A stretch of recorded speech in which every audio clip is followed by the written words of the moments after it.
এখন তো আমের সিজন, এখন আম যখনই আসে তখনই সবাই জিজ্ঞেস করেন যে ডাক্তার আমি কি আম খেতে পারবো।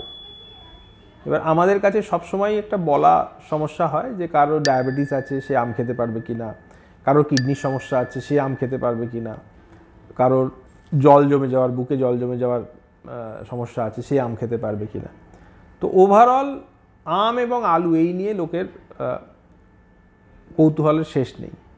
তো ওভারঅল ডায়াবেটিকদের ক্ষেত্রে আমরা যেটা বলে থাকি, আগে বলা হতো যে আলু আম দুটোই খাওয়া যাবে না, কিন্তু এখন সে কথা বলা হয় না, দুটোই খুব অল্প পরিমাণে পোর্শন সাইজ কম রেখে খাওয়া যেতে পারে।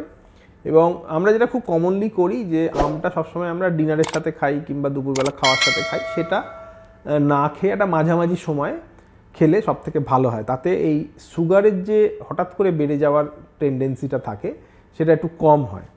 এবং আপনি যদি দেখেন যে একটা মোটামুটি 40-50 গ্রামের মতো একটা আম যদি আপনি কোনো একটা সময় দুটো মেন খাবারের মাঝখানে খান, তাতে কোনো খুব একটা সমস্যা হয় না। সিমিলার জিনিস আলু সম্বন্ধেও তাই বলা যায়, যখনই খাবেন খুব একটা বেশি পরিমাণে খেয়ে লাভ নেই। তার কারণ হচ্ছে হঠাৎ করে আমাদের মেইন যেটা আইডেন্টিফাই করতে হয় ডায়াবেটিক পেশেন্টদের ক্ষেত্রে, হঠাৎ করে সুগারের একটা সার্জ হয়, সেটাকে যাতে না হয়।